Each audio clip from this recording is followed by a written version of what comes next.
jammy bitch, but at least, aha, she was not rich. Even she wished to go to the ball. Now that would be no fun at all. Prince Percy had given them all the chance to make an impression at the dance, but the gals cannot find a dress to fit, or even look half as good in it. A glass slipper, they hear, is to be tried on.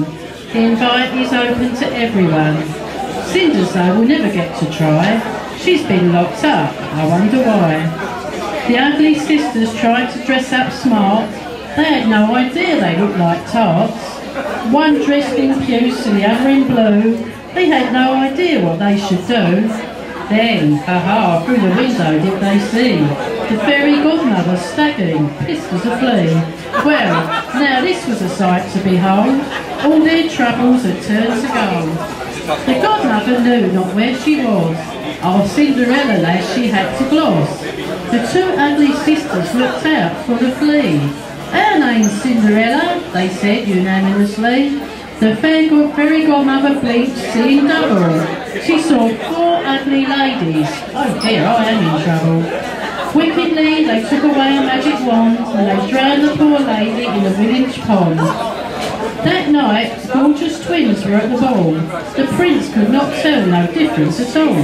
The glass slippers were now within their reach.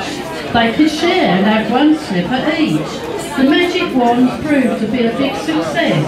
The girls were the epitome of loveliness. Their sisters knew their lucky day had come. They had hourglass figures with a shapely bum. Prince Percy, they thought, was not up to scratch, but should have no bother making a match. The prince's eyes lit up with sheer delight. His tongue hung out, it was love at first sight. But alas, it came, the stroke of midnight. Their dresses and shoes became too tight. Their succulent pouts looked more like traps, and then all their wobbly bits hung out. The music had stopped, and the people stared. Emmy and Fania were suddenly scared. The prince looked at them in surprise. The angelic ones had changed before their very eyes. Poor Prinny was aghast. What could he say? All his romantic fantasies had gone astray. Beforehand, those mad beauties had filled his mind with lust. Now all you could not see was royal arse for dust.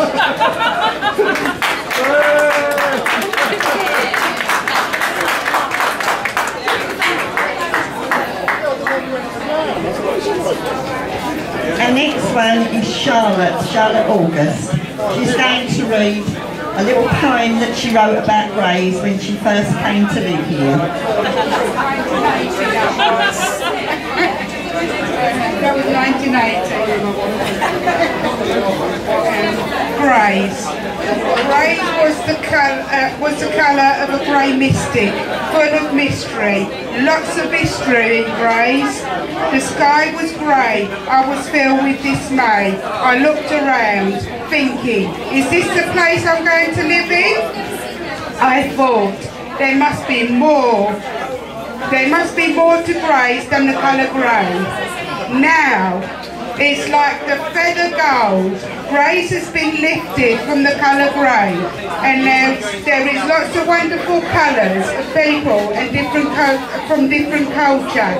The night blends in with the yellow light. I once had a vision.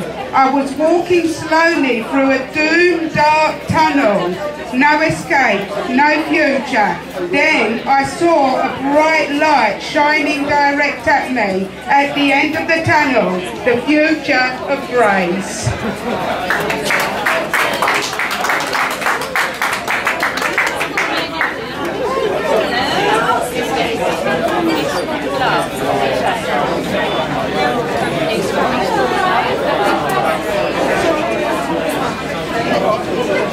This next poem is ready well, it's for charity anyway, so. It's written by Tan, who is our published poet.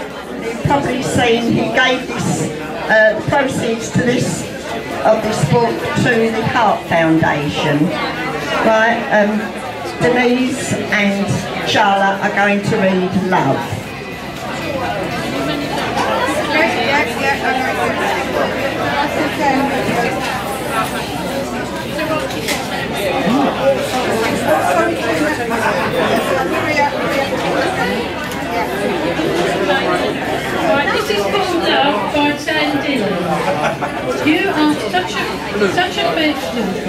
You are such a feeling, you are so appealing, you are so revealing, you are so overwhelming.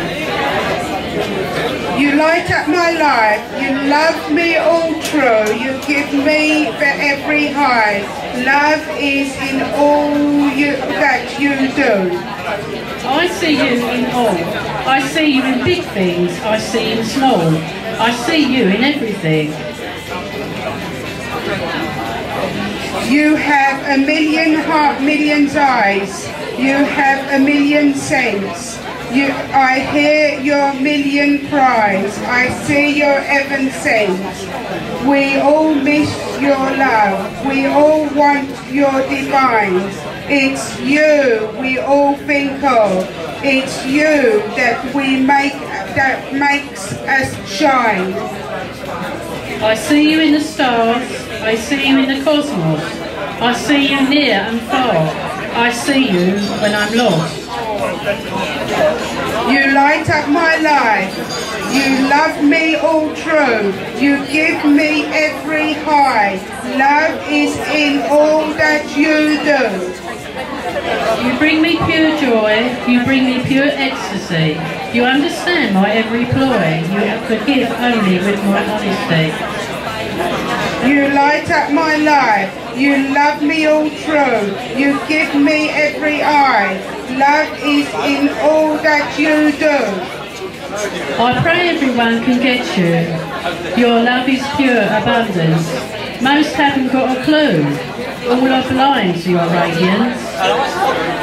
You light up my life, you love me all true, you give me every eye.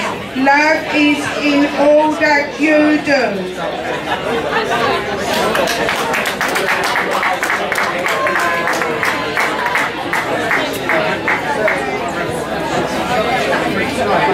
This one is the one that I wrote, called The Time of My Life. We were staying at the seaside, Mum and Dad and me.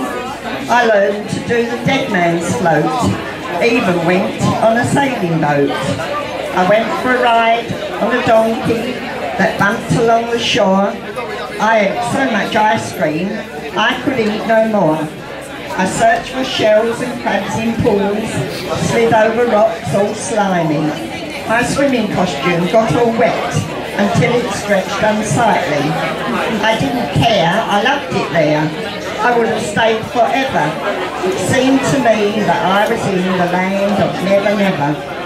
The sun burnt my nose all red and Mum rubbed in some oil. I looked just like a lobster that was on the boil. In the magic mirrors all along the pier, I looked first fat, then skinny, and my feet just disappeared. Mum went into the gypsy tent to have her fortune told. Dad and I saw a man eat fire, a wonder to behold.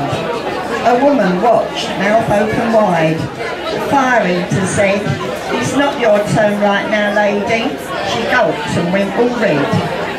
At the wall of death I smelled the oil and heard a motorbike roar. When I saw 2 silver riders, I just gasped in awe. But on their running board as they went speeding round, with golden coat and thick black mane as he lay there looking bored, was the biggest lion that you ever saw. Dad bought me lemonade, the bubbles tickling my nose. Some young men started singing a song about a rose. Then Mum said a funny thing, that they would soon be gone. I didn't understand it then, about the war to come.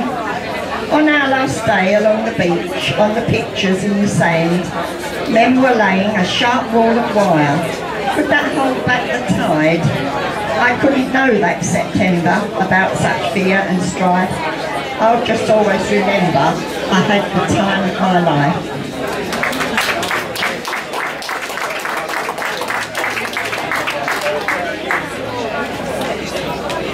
Just got one more. Tina's going to read.